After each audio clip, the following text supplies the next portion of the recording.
부신 기능이 멀쩡한 사람들은요, 나름대로 갱년기에 연착륙을 하는 경우가 많은 것 같아요. 네, 그리고 이 부신 기능이 완전 번아웃이 돼가지고 그 힘이 없는 사람들은 갱년기를 굉장히 세게 겪어요. 그 결국 이 부신을 튼튼하게 하는 건 운동이거든요. 운동하고 근육이 있어야 돼요. 그러니까 뒤에 가서 근육이 중요한 것도 당연히 맞지만 이 갱년기가 오기 전에 근육을 만들어 놓으면, 운동을 해놓고 부신을 빵빵하게 해놓으면 나는 연착륙을 할 수 있는 거예요.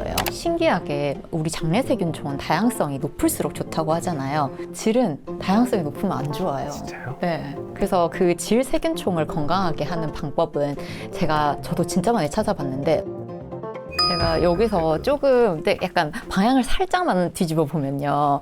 그래서 저는 그 선생님들한테 가시는 분들보다는 조금 더 호르몬 치료를 안 하고 싶어 하시는 분들이 오시거든요. 그래서 이제 그분들을 저도 좀 보수적으로 하는 편인데, 이분들한테 어떻게 보냐면, 부신 기능이, 그러니까 지금 근육이랑 되게 맥락이 같은데요. 부신 기능이 멀쩡한 사람들은요, 나름대로 갱년기에 연착륙을 하는 경우가 많은 것 같아요.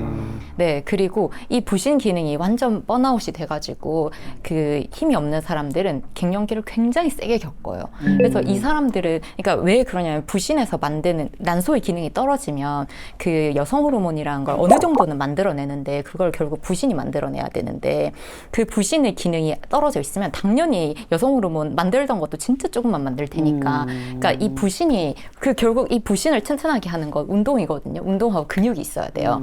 그러니까 뒤에 가서 근육이 중요한 것도 당연히 맞지만, 갱년기가 오기 전에 근육을 만들어 놓으면, 운동을 해놓고 부신을 빵빵하게 해놓으면 나는 연착륙을 할 수 있는 거예요. 네, 맞네. 네, 그래서 이 얘기를 꼭 해요. 맞네. 저는. 그러니까 연착륙을 하는 비행기와 경착륙하는 비행기의 차이부터 봐야 되는 거죠. 네. 우리가 자꾸 하고 나서가 아니라 맞아요. 하기 전부터 비행기에 어떤 차이가 있었냐를 봐야 되는 거죠. 맞아요. 그러네. 부신 호르몬은 사실은 이제 여성 호르몬의 상위 호르몬이잖아요. 그렇죠. 남성 호르몬의 상위 호르몬이고, 그래서 마더스 호르몬이라고 하는데, 그 부신 호르몬을 갉아먹는 주범은 사실은 스트레스예요. 만성적인 스트레스가 보통 번아웃이 오는 사람들의 그 패턴 보면은 부신 기능이 떨어져 있는데, 그래서 갱년기 때 이제 연착륙한 사람과 경착륙한 사람을, 저도 원장님들도 경험 많이 하시겠지만, 누가 연착륙할까 했을 때 남편과 같이 진료실로 오는 사람들은 연착륙해요.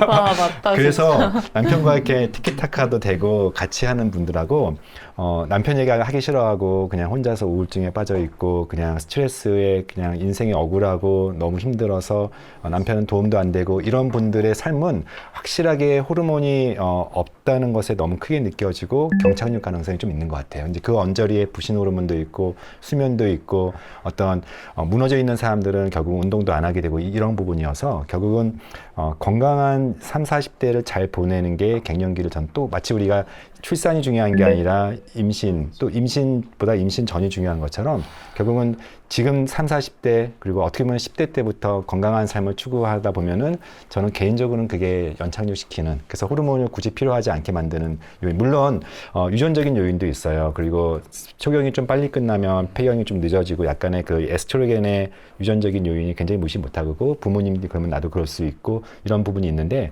상당 부분이 또 환경적이거나 어떤 후성적으로 생기는 부분들이 있어서 저는 강조하고 싶은 게 그거예요. 제가 느끼는 느낌은, 저는 이제 의학적인 메커니즘은 전혀 모르고 제가 느낌적으로 느끼는 느낌이 있어요. 그게 맞을 수 있어요. 네, 전 맞을 거라고 생각해요. 이게 항상 중요한 것 같아요. 나이가 들어서 갱년기를 심하게 앓는 사람은 결국은 나를 사랑해달라는 얘기를 강력하게 하는 중인 거야. 몸과, 그러니까 나도 모르는 그 깊숙한 무의식에서부터 나를 좀 이제 봐달라는 사인인 거예요. 그러니까 뭔가 소통이 안 되고 막히고, 그다음에 굉장히 서러워하고, 서름에 가득 차고, 그다음에 막 빈 둥지 같은 그런 증후군도 계속 느낄 때, 그런 사람들이, 그러니까 사람들이, 우리가 모든 행동의 표현은 딱 두 가지라잖아요. 사랑하고 싶다는 거와 사랑받고 싶다라는 거. 근데 그 갱년기를 혹독히 앓는다는 사람은 내가 지금 이렇게 아프다라는 거를 이제 내가 볼 때 본능적으로 사인을 보내서 나를 좀 관심을 갖게 하는 거라고 생각하면, 그냥 그런 맥락이어서 그것도 맞는, 같이 통하지 않겠어요? 남편하고 맞아요. 병원을 같이 갈 정도면은. 맞아요. 네. 그죠? 그래서 그렇게 되면은 갱년기를 좀 엄마가 심하게 앓는다 싶으면, 우리 엄마가 정말 사랑이 필요하구나, 좀 잘해드려야 되겠다라는 거에다가 아주 간단하게 초점을 맞추면, 그 사인이라고 생각하면 될 것 같아요. 그런데 의외로 아주 사소한 관심이랑 그 사랑만 갖고도 그게 그냥 안 아파지기도 하거든요. 맞습니다. 사춘기 아이랑 똑같네요. 똑같죠. 난 똑같다고 생각해요. 오히려 더 심하죠. 그리고 할머니가 될수록 더 자꾸 자식을 부를 수 있는 유일한 방법은 내가 아프다고 하는 것밖에 없어요. 진짜 그렇게 해서 계속 불려다녀야 되는 거거든요. 그래서 그 아프다라는 거에가 자식들이 이제 그거에 대한 감도가 떨어져요, 점점. 그러니까 엄마가 아픈 거에 대해서 점점 이게 그 위기성을 못 느끼게 되는 것까지 되지, 비참하게. 그 여성이 갱년기를 준비를 한다라는 것도 되게 중요할 것 같아요. 그러니까 갱년 전기라고 의학에도 페리메노포즈라는 텀이 있거든요. 그러니까 이게 좀 꺼져가는 등불 같은 그런 느낌 때 본인들이 알거든요. 약간 에이징이라든지 대사가 떨어지고 지방이 들고 아까 이런 것이 꼭 갱년기 증상이 아니라 갱년 전기에 많이 오는데 제가 요즘에 좀 트렌드가 이 여성분들이 이 호르몬과 배란과 내가 생식 능력이 꼭 임신을 하려고 생식 능력을 찾는 게 아니라 자기의 몸의 이 건강도 평가를 배란과 생리와 생식 능력으로 좀 많이 이렇게 생각하시는 것 같아요. 그래서 갱년 전기 때 제가 제일 주요하게 이런 갱년기 교육을 집중적으로 하는 분들은 갱년기에 있는 분들이 아니에요. 그분들은 되게 잘 안 들으세요. 본인들이 이미 다 알고 있어서 고집도 세고. 그런데 갱년 전기에 있는 분들은 굉장히 다급해서 오시는데 이유가 뭐냐면 되게 생리불순이에요. 그러니까 갑자기 난 갱년기 왔나? 이런 분들이 한 30대 후반에서부터 40대 초반 분들이 되게 많아요. 그럼 그런 분들한테 갱년기라는 진단을 안 붙이거든요. 왜냐하면 검사해보면 지금 다낭성 난포하고 비슷한 거지만 약간 좀 다른 이 생리불순이 와요. 그건 대부분 아까 김규철 원장님이 얘기하신 스트레스 릴레이스돼 있어요.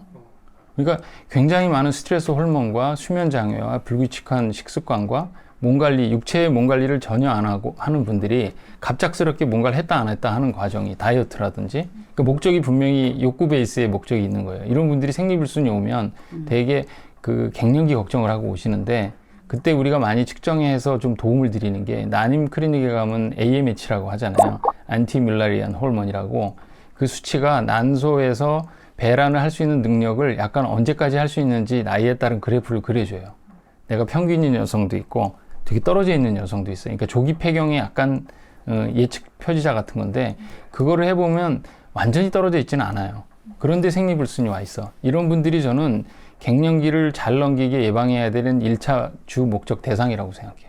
그러니까 그분들한테 해줘야 될 거는 어떤 호르몬 치료라든지 생리를 주기를 일정하게 해주거나 또는 임신을 난임이기 때문에 임신해주는 그런 목적이 아니라 오로지 우리가 함께 얘기하고 있는 남자들하고 똑같이 얘기할 수 있는 그런 먹는 거, 운동, 자기 체력, 근육 관리 이런 것들이거든요. 왜냐하면 그런 거 있을 때 빌드업을 해놔야 실제 갱년기, 폐경기가 왔을 때 감소를 최소한 그 감소에 대한 충격을 완화시킬 수가 있어요. 근데 진짜 이런 사전 정보가 없이 준비 기간을 이런 노하우를 못 들었던 분들은 갱년기 딱 돼 있을 때 그 단순한 BMI만 측정해 보면 몸에 거의 근력이 감소가 돼 있고 골다공증은 사실 유전적인 게 되게 많은 것 같아요. 그 나이 때는. 나이 들어서 분명히 감소하지만 그러니까 에스트로겐이 결국은 뼈의 재활성을 도와주긴 하지만 거기에 비타민 D라든지 그거의 흡수율이라든지 뭐 운동이라든지 근육을 뼈를 자극하는 거라든지 굉장히 다양한 요소들이 들어있지 골다공증 하나가 에스트로겐 대처요법을 한다고 해서 금방 쏙 좋아지지는 않거든요. 그러니까 결국 총체적으로 그 사람이 갱년기라는 걸 맞을 준비를 시켜줘야 되는 이 갱년 전기 시기가 나는 여성분들한테 더 중요할 것 같아요. 제가 예전에 우리 전문가 우리 인터뷰 때 한번 생리통 얘기를 한 적이 있었어요. 그리고 나서 DIM이라고 하는 영양제가 있는데 그걸 먹어보세요 했는데 실제 저한테 이제 그 위에 오셨던 분들이 그거 먹고 생리통이 좋아졌어라고 처음 날 얘기하신 분이 많아요. 이제 그 원리만 잠깐 다시 말씀드리고 같이 좀 보충해 주시면 좋을 것 같은데 여성 호르몬이 사실은 에스트라디올이 아까 말씀한 것처럼 우리 몸에서 가장 활용되는 에스트라디올이 모든 사람이 똑같이 대사가 되진 않아요. 우리 몸속에는 이제 간의 효소 중에 그 대사 요소 중에 사이토크롬이라고 하는 곳에 좀 어렵지만 1A1, 1B1이라고 하는 핵심적인 그런 효소가 있는데 그게 대부분 사람들은 좋은 대사가 되는데 이제 그걸 좋은 대사라고 할게요. 2OH가 있고 근데 나쁜 대사로 바뀌는 경우가 있어요. 그거는 그 효소가 약해져서 그런 건데 그 효소가 약해졌을 때 나쁜 대사로 바뀌고 심지어 간이라는 것은 것은 항상 나쁜 대사가 되면은 그것을 중화시키려고 하는, 그래서 해독시키려는 본능이 있기 때문에 2차 해독 기능이 한 번 더 있어요. 그것은 이제 아까 말씀하셨던 메틸레이션이라고 하는 거라든지 다른 이제 아미노산이 붙으면서 2차 해독하고 그때 사용되는 게 그 유명한 글루타치온 같은 게 이제 포함되는데, 근데 1차 해독 때 이미 나쁜 대사가 됐을 때 나쁜 대사가 되지 않게 만드는 그 효소를 강화시켜주는 대표적인 그 영양소가 DIM.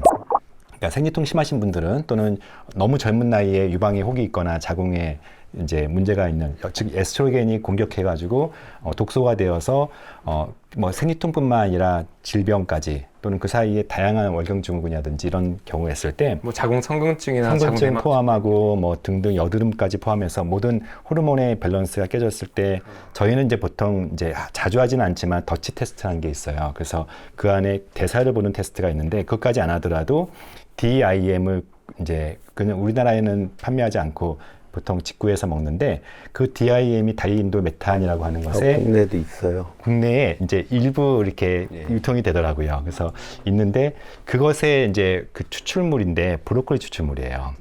그리고 메틸레이션 시키는 대부분이 바로 이런 야채들과 관련된, 그래서 이제 좋은 메틸레이션 도너한테는 B9번이나 B6번이나 B12 같은 또는 S-아데노신 메티오닌 SM이라고 하는 또 그 서플리먼트가 있거든요. 그래서 아까 비타민 B랑 그다음에 쌤이 말씀하신 셈이나 이런 것들이 2차 해독에 또 도움돼서, 그래서 결국 그것이 어우러져 있는 게 이제 스무디이지 않을까 싶어서 사실 실제 스무디 먹고 해독이 좋아져서 그래요? 생리통이 없어졌다는 이 연결이 굉장히 많이 스무디 하시고 챌린지에 오세요.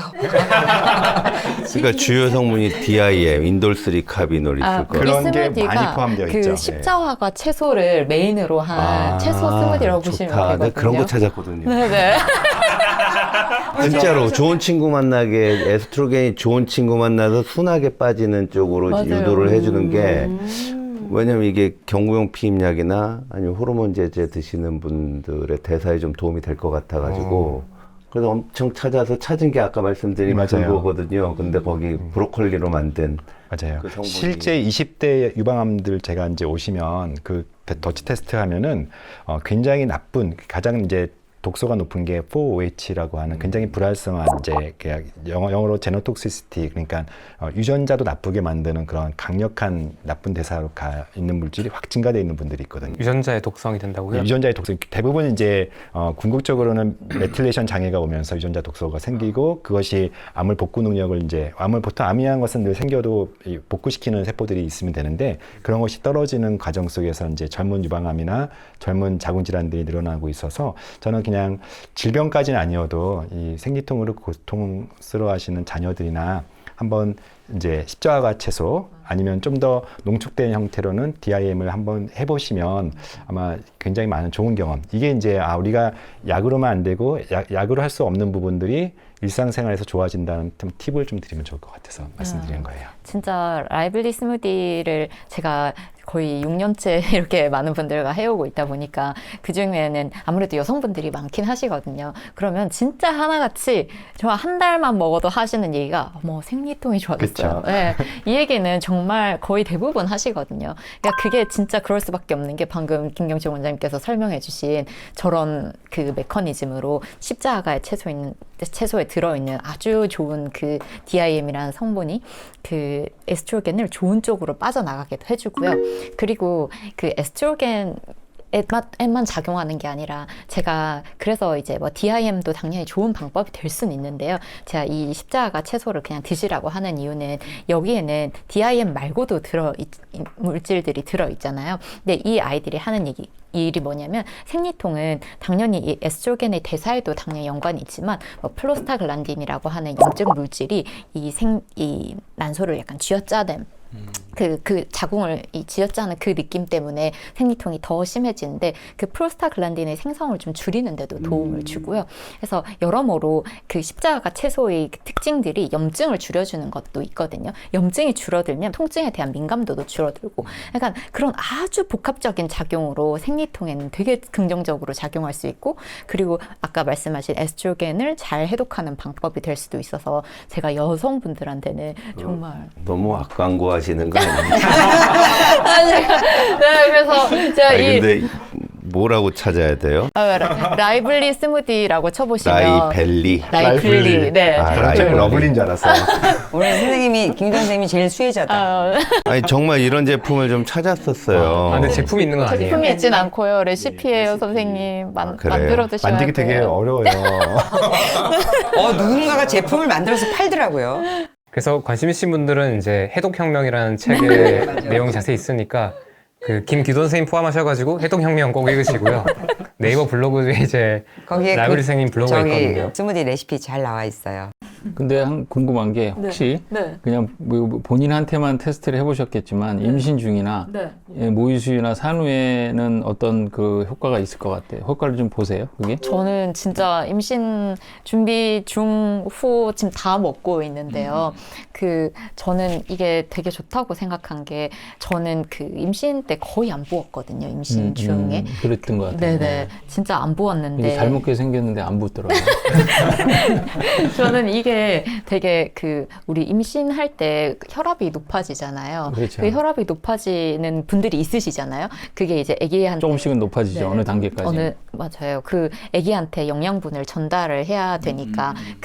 근데 태반의 혈관이 건강하면 많이 안 높아지고도 애한테 잘 줄 수 있잖아요. 그래서 태반의 혈관이 건강한 게 진짜 중요한데 그러려면 태반이 형성되는 당시에 염증이 없어야 되는 거거든요. 자궁에. 염증 수치를 낮춘다. 네. 그래서 자궁에 염증 없이 이 없는 상태에서 태반이 건강하게 혈관도 건강하게 돼야 임신 중에 혈압도 안 오르고 덜 붓고 그다음에 그 다음에는 사실 막달 이럴 때 있잖아요. 막달에는 질세균총 이런 것들이 너무 중요하거든요. 사실 와, 막달에도 중요할 수도 있겠구나. 네, 진짜 중요해요. 준비해서 나와야 네.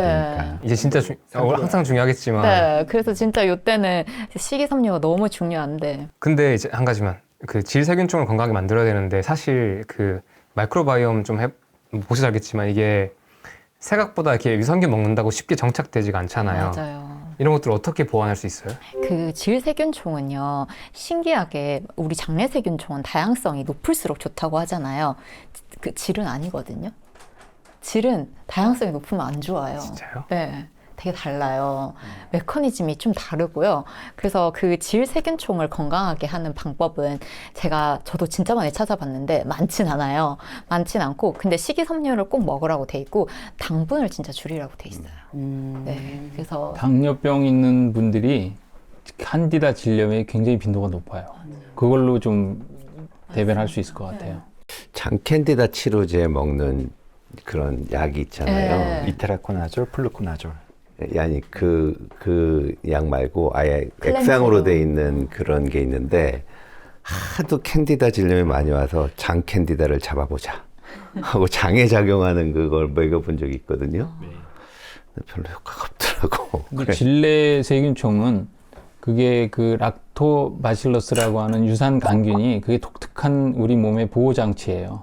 그러니까 이제 질증이라는 게 있고 질염이라는 게 있는데 질증은 일반 가드레넬라나 이런 거에 비해서 락토바실러스의 분포를 주로 봅니다. 그러니까 보통 여성분들은 이제 pH 밸런스, 질 건강, 에코 이렇게 얘기들을 많이 하는데 그 내용이 뭐냐면 락토바실러스가 얼마나 생착을 잘하느냐인데 걔네들의 특징이 이게 질 피부에 딱 달라붙어 있어요. 그 중층 상피 위에. 그래서 떨어져 나가는 질의 제일 마지막에 죽어나가는 그 상피들을 먹고 얘가 분해를 해요. 그래서 세균이 자라는 걸 어떻게 막느냐 하면 얘네들이 에스트로겐이 있는 환경과 없는 환경에서 굉장히 자라는 게 달라요. 그러니까 에스트로겐이 많은 환경, 그러니까 임신부의 그 질내 세균층이 좋아지는 게 아까 선생님 말씀하신 대로 에스트로겐, 프로제스테론 엄청 높아진다고 그랬잖아요.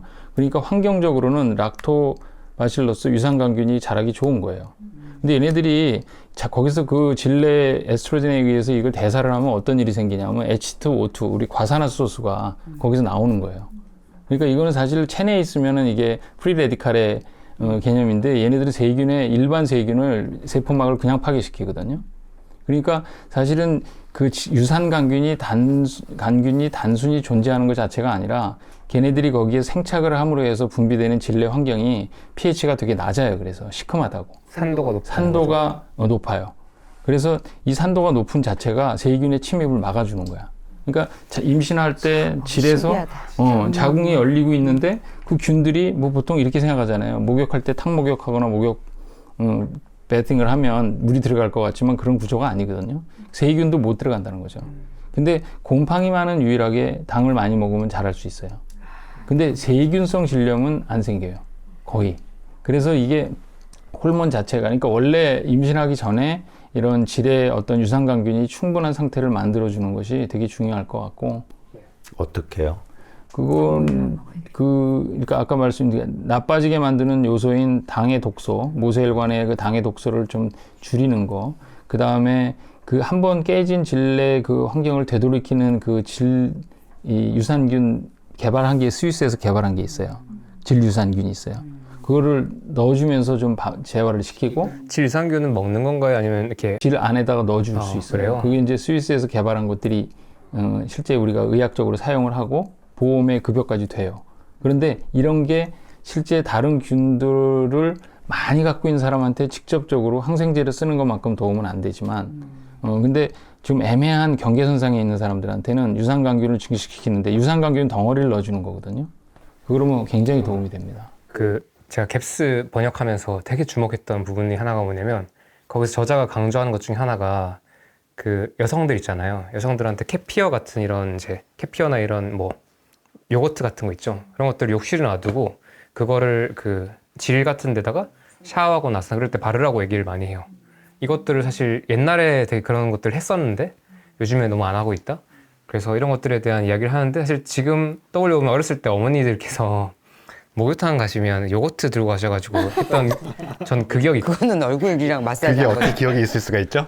요즘에 칡 뿌리면 2억 마리씩 나가는 분사형 제제도 있고. 그런 게 있어요? 예, 많아요. 근데 문제는 뭐냐면은 질내 미생물 생태계라는 자기 나름대로의 세균들 군벌들이 존재하는데 네. 외래종이 들어온다고 자기들 먹거리를 양보를 하겠냐라는 거예요. 보통 먹는 유산균 제제도 딱 끝나고 2주 후가 되면 대변에서 검출이 안 되잖아요. 안 돼요, 검출이. 유산균제를 뭐 계속 먹는 수밖에 없는 거야. 대변에서 검출이 안 된다는 게 어떤 의미예요? 그냥 생착을 못 한다는 거죠, 장에. 네. 예, 외부에서 이렇게 먹어도 이렇게 해가지고 열심히 먹었어요. 뭐, 한 2천억 마리짜리 해가지고 막 먹었어.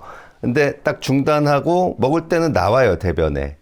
근데 중단하고 2주 지나면 안 나와요. 아, 오케이. 그럼 뭐겠어요? 여기 생착을 못했다니. 자기 절대 양보 안 합니다. 내가 지금 몇십 년 동안 김기돈이 몸에 들어가서 이렇게 떡하니나 버티고 있는데 어디 감히 여기 들어와서 먹거리를 지금 나누자고 이렇게 되는 거죠. 그래서 저는 식이섬유가 제일 중요하다고 봐요. 근데 식이섬유도 결국에는 균이 있어야 되는 거잖아요. 아니 이미 있는 균. 원래 균들을 살리자. 그래서 질내 유산균을 그 유산광균을 덩어리로 약간의 에스트로겐으로 섞어서 만든 그게 질정으로 나온다는 거죠. 근데 그게 전부 도움이 되진 않지만 애매한 그런 유산광균이 없는 분들한테는 그거 3주요법이 이게 3개월 요법이 있거든요. 네. 그 이제 스위스의 그걸 개발한 의사가 우리나라에 와서 한번 그걸 설명한 그분이 적이 있어요. 돈더시예요? 네, 돈더시. 근데 이게 3개월을 어떻게 하냐면 질내 유산균을 나 이 돈자로 끝나서 반가워. 먹는 게 아니라 이거는 2주 동안 매일 질정으로 매일 넣어줘요. 그 알약 정이. 정이. 네. 예. 그래서 상온에서 보관을 해도 될 정도로 우리가 갖고 다니면서 2주 동안 넣어요. 오. 그리고 2주 뒤에는 3, 4일마다 넣어요. 그러면 6박스면 그게 3개월 요법이 되거든요. 그러니까 자기 질 분비물이 좀 안 좋다라고 생각하는 사람들은 특별히 지금 균이 있을 정도의 염증이 없다? 이런 걸 질증이라고 그러거든요. 그러니까 유산광균의 비율이 떨어진 사람들은 엄청 도움이 돼요. 그러고 보니까 선배님이 그 개념을 국내에 처음 도입하셨었네요, 그때. 그때 이제 연구를 예. 많이 안 하던 바제널 사람인데, 에코시스템이라는 거를 나는 그 전까지 아예 이런 개념 자체가 없었어요. 질내 생태계. 예. 선생님이요? 예. 그 스위스, 저는 제가 처음 한 건 아니고 그 스위스의 그 산부인과 의사가 유럽 쪽에는 캔디다가 굉장히 재발성이 많아요. 캔디다를 죽일 수 없다라는 얘기도 하시더라고요. 그리고 변종이 애초에. 많아서 일반 무슨 코나졸 같은 걸로 치료가 안 되는 여성들이 있어. 그게 왜 그러냐면 그 유럽에는 목욕탕 문화가 발달해가지고 상주하는 그런 캔디다들이 변종을 많이 하나 봐. 그러니까 이 사람들한테는 외국 여성들은 특히 또 뭐 당뇨 때문에 그런지 어떤 생활 습관 때문에 그런지 모르지만 저는 그 목욕하는 문화, 그 다음에 이렇게 탕 문화 중에 그런 사람들 또 이렇게 분비물이 많은데 자주 세정할 수 없는 환경에 있는 사람들, 그러니까 한 번에 걸렸는데 치료가 안 되는 재발성 캔디다가 많은데 이 유산감기균을 가지고 그 양반이 연구를 해서 치료한 거야. 그래서 그거를 우리나라에 와서 강의를 한 걸 제가 듣고 이거다 해가지고 우리 산부인과 의사 선생님들한테 얘기를 해서 이제 그게 확 많이 퍼졌죠. 근데 대학 교수님들은 많이 쓰고 있었는데 우리 개원하신 분들은 별로 사용하고 있지 않았었을 때 근데 그게 되게 저는 획기적으로 정말 저는 잘한 것 중에 하나라고 생각하는데 지금은 뭐 그러한 선생님 말씀하신 대로 대장은 그 균총이 되게 다양해야 건강한 거잖아요. 근데 질은 딱 걔네들 균형 비율 깨지면 그건 건강하지 않은 겁니다. 그러니까 하나예요, 그 균종이. 캔디다균이 뭐 질내 환경을 개선하고 이래도 조금 줄 수 있겠지만 많이 못 주는 이유가 질이 워낙 개들이 살기 좋은 환경, 젖과 꿀이 흐르는 땅이에요. 그래서 입이든 장이든 질이든 점막 구조가 얘들한테 먹거리를 많이 제공하는 데다가 진균이에요, 진핵생물. 그러니까 DNA가 핵 안에 모여있는 유전물질이. 그런데 감히 세균 따위가 잡겠다고 하는 거는 권총으로 탱크 잡겠다는 얘기랑 좀 비슷한 거예요. 진균이 곰팡이. 네, 곰팡이균. 그러니까 진핵생물이면서 훨씬 앞선 그런 생명체죠. 그리고 자기들끼리도 커뮤니케이션도 하고, 야, 공격하자. 그리고 개체수가 많으면은 걔들도 개체수도 줄이고, 처음에 아기를 이렇게 자기가 이분법으로 낳잖아요. 그러면 이렇게 해서 족에다가 떨어뜨려. 포자. 아주 비장한 부모지. 양육이란 개념이 없어. 나는 너랑 이 먹거리 경쟁 안 할 거야 이러면서 여기다가 떨어뜨려 놓고. 포자로 증식을 하기 때문에 굉장히 빨리 확산할 수 있다는 뜻. 그래서 조건이 너무 질에 잘 생길 만한 조건이고 끊임없이 유입되는 장캔디다균이 총본산일 거예요. 설명이 이해가 잘 되는데요. 그러니까 장내에서 이제 나쁜 균들이. 근데 그건 왜 증식되냐? 말씀하신 것처럼 과당이에요. 결국 설탕 밀가루에 빠진 베이커리의 세상이 우리 캔디다를 요즘 많이 늘었어요. 결론이 너무 명확하다, 그치? 그리고 사실 임신부들한테도 주의해야 될 부분 중에 하나가 임신부들한테 당을 왜 자꾸 주의하라고 그러냐면 캔디다 질염이 임신부한테도 꽤 많아요. 항상 몸에 이렇게 분비가 많은 상태잖아요. 그래서 위생관리를 조금 소홀히 했을 때 캔디다 질염 생길 수 있는 확률이 임신부한테도 높으니까 그것도 좀 도움이 될 것 같습니다. 와, 오늘 어마어마하게 또 많은 거 배웠습니다. 오늘은 거의 뭐 이렇게 진검승부같이 이렇게 막 정보들이 탕탕탕탕. 티키타카 참 좋았던 것 같아요. 넌 나머 끝나고. 아니 나 칼 좀 갈게 주제를 한 달 전에 주라고. 나 이미 마부작침을 해가지고 내가 올게. 자, 마지막으로 이제 마무리하시기 전에 오늘 소감이나 혹시나 하지 못해서 아쉬우셨던 말씀이 있다면 듣고 마무리하겠습니다. 경철 원장님부터 할까요? 여성의 인생을 이제 3P로 요약하면 이제 퓨버티, 사춘기, 피리어드, 일종의 가임기, 그리고 페리메노포스라고 하는 이제 정말 호르몬에 이렇게 굉장히 많은 오늘 이야기 했잖아요. 근데 저는 오늘 강조하고 싶은 거는 여성의 인생에 봄날이 온다. 60대 이후에. 그래서 다만 60대 이후가 건강하기 위해서는 40대가 건강해야 되고 40대 건강하기 위해서는 20대부터. 그래서 여기 듣는 모든 여성분들이 건강을 추구하면 결국은 인생의 봄날이 온다. 중요한 것은 그 봄날과 함께할 우리 관식이 같은 남자를 만나야 된다.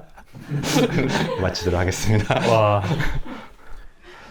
네, 저는 오늘 집에 가면 우리 어머님한테 전화를 걸어서 물어보려고 합니다. 뭐라고요?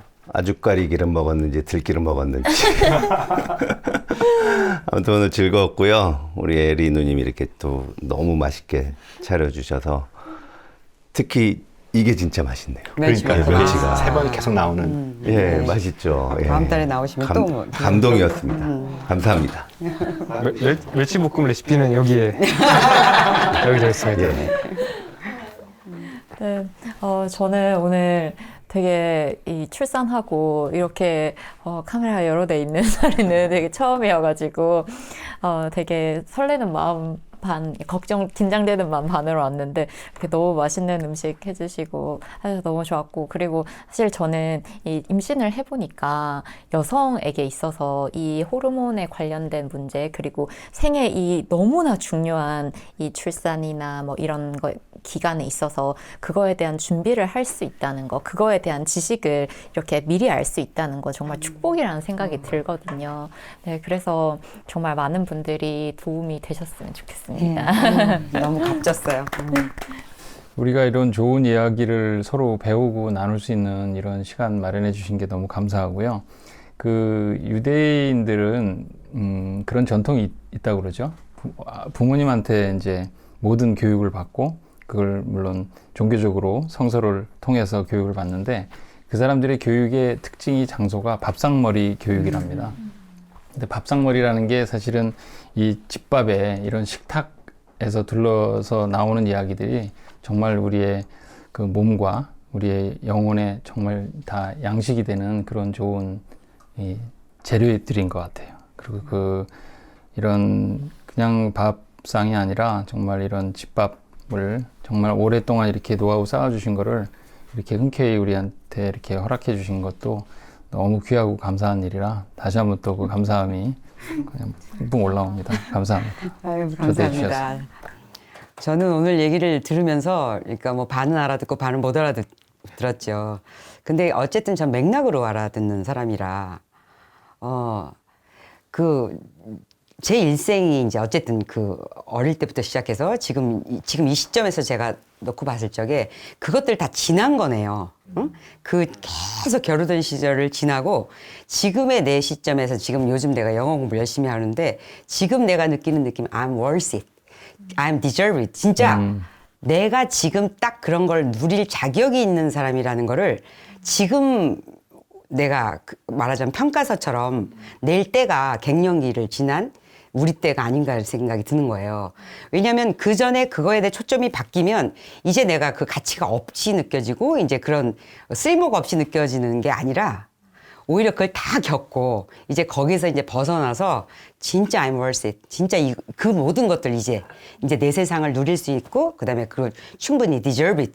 그럴 자격을 가진 때가 지금이라는 생각이 들어서 저는 오히려 그런 희망의 메시지를 주고 싶어요. 나이 들으면 이렇게 좋다. 그래서 건강하자. 집밥을 건강하자. 먹자. 오늘 정말 와주셔서 너무 감사하고요. 우리가 이런 전문 지식을 한 사람씩 우리가 진료 간다고 들을 수 있는 것도 아니고 맞아요. 우리가 논문을 찾아볼 수 있는 것도 아니고 그럼 눈 아파서 그런 거를 볼 수도 없고 이해도 못 하는데 이렇게 정말 그 밥 먹으면서 하나도 힘을 안 들이고 얘기해 주시는 이런 얘기들이 너무 귀한 거예요. 그래서 이 힘들게 연구하신 그런 시간들이 이런 영상을 통해서 보여지는 사람들한테 너무 좋게 쓰여질 것 같아서 정말 대신해서 감사드려요. 감사합니다. 고맙습니다. You deserve that. 예. 포장. 포장됩니다. 포장 원하시면 해드릴게요. 오늘 그 하면서 꼭 제가 짚어야 되는 이야기가 있는데 제가 앞에 처음에 앞부분에서 건강한 임신 준비와 출산에 대해서 얘기했습니다.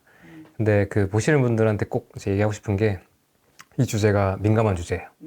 왜냐하면 아까 어머니 말씀하신 것처럼 이미 애를 낳으신 분들 또는 다른 방식으로 해오신 분들 입장에서는 이게 마치 내가 한 게 오답처럼 보이고 그럼. 내가 잘못한 것처럼 느껴지고 이게 또 다른 게 아니라 자식한테 연결돼 있어서 되게 불편한 주제라는 걸 알고 있어요. 근데 이제 그럼에도 불구하고 저희가 사실 우리 사회가 나아가기 위해서는 뭔가 지금 무엇이 가장 좋은가에 대한 이야기를 해 나가는 게 필요하니까 이런 얘기를 하지만 또 그게 하나 있으면서도 여전히 여러분들이 겪으셨던 것들은 항상 그 순간들에 최선을 다했다는 거는 또 부정할 수가 없거든요. 심지어 저는 제가 자연주 출산을 이렇게 소개하지만 저도 제왕절개로 나왔고 저희 어머니가 그런 거 다 못하셨어요. 그래서 사실 여러분들이 그런 것들에 대해서 죄책감이나 불안한 감들을 가지지 마시고 혹시나 이미 내가 때가 지났다면 이제 나의 손주들이나 다음 세대에 전해주는 지혜로서 봐주시고 지금 적용할 수 있는 게 무엇인지를 보는 관점으로만 좀 편하게 봐주시면 좋을 것 같아요. 어차피 정보는 존재하고 내가 그 정보를 어떻게 대할까에 대한 문제라서 조금만 편하게 봐주시면 좋겠다는 생각이 들었고요. 그 두 번째 든 생각은 폭삭 속았수다 요즘에 하고 있잖아요. 제가 그 6화까지 봤는데 저는 오늘 좋겠다. 다 보셨어요? 아직도 볼 게 아직도 볼 게 많았어. 많아서. 너무 빨리 끝났어요. 근데 제가 이거 보면서 되게 좋았던 게 아까 봄날이 오신다고 했잖아요. 네. 근데 저는 보면서 그날들이 다 봄날이었다라는 것처럼 보였어요. 그러니까 우리가 마치 갱년기가 되면 이제 좋다라고 하지만 사실 나중에 돌아오면 그 사춘기 그 불안하던 시절, 그 돈 없고 가난하던 시절, 힘들던 시절, 뭐 이렇게 그 시절들이 사실 어떻게 보면 힘들었는데 그 순간들이 다 뭔가 하나하나에 다 봄이었다라고도 볼 수 있다는 생각이 들었어요. 물론 그때 있을 때는 그렇게 안 보이지만 그래서 저는 뭐 그런 관점이 하나 들었고 또 떠올랐던 게 여성분들의 강인함 특히 제주 여성분들의 그 어쩔 수 없이 많은 걸 책임져야 했던 그 강인함들이 되게 멋있더라고요. 그래서 사실 저희 할머니 세대잖아요. 원래 그분들이 여성이라고 해도 이미 가지고 있던 어떤 힘들이 있다. 원래 다 생계를 이끌 수 있었고 내가 근육도 지키면서 할 수 있었다는 것들. 저는 그거 보면서 그게 되게 많이 어떤 여성성에 대해서 되게 많이 좀 주목하게 된 것 같아요. 그래서 여성분들이, 전 남자지만 여성분들이 조금 더 뭐랄까 여성이 가지고 있는 어떤 특징을 이해하면서도 할 수 있는 어떤 힘들에 대해서도 똑같이 이해하시면서 조금 더 근육 많이 가지시고 많이 움직이고 이렇게 성취하시고 했으면 좋겠어요. 그리고 마지막으로 하고 싶은 말은 감사인데요. 오늘 기돈 선생님께서 이제 되게 오랜만에 방송에 나오셨는데 많은 분들이 모르실 수도 있는데 기돈 선생님께서는 제 유튜브 채널에 대해서 이렇게 뭔가 샤라웃을 해준 그렇죠. 뭔가 최고의 혁혁한 공을 세우신 분이죠. 제가요? 네, 제 이전. 네, 그럼요. 그러니까 제가 되게 주목 못 받던 2021년에 그때 저한테 메일 보내주셔가지고 제가 그때 작업하고 있던 영상들이 되게 큰 도움 받았다 하시면서 이제 연락 주셨던 첫 의사 선생님이세요. 그래서 첫 인터뷰를 선생님과 했었고 그렇게 이어진 게 에리님 인터뷰였고 네. 그래서 사실 이 모든 것들의 시작은 여러분들의 모든 인연의 시작은 사실 기돈 선생님일 수도 있다. 맞아요. 그래서 네. 그래서 오늘 기돈 선생님한테 그만해. 정확히 감사 인사 전하겠습니다. 오늘 이야기 너무 재밌었죠? 네. 예, 네. 즐거웠습니다. 수유하러도 가시고 네. 라이브 선생님 그 출산 이야기 너무 귀했던 것 같아요. 라이브 선생님 그 네이버 블로그 하고 계시거든요. 네이버에서 라이브 선생님 블로그 검색하시면 요즘에 이제 출산에 대해 경험하신 것들, 오늘 이야기 못 나누는 것들 되게 디테일하게 되게 또 진짜 좋은 이야기를 많이 담고 있어서 관심 있으신 분들은 블로그 꼭 보시면 될 것 같습니다. 네, 오늘도 한번 또 감사했습니다. 나와주세요. 네, 오늘 고맙습니다. 네, 고맙습니다. 감사합니다. 고맙습니다. 고맙습니다.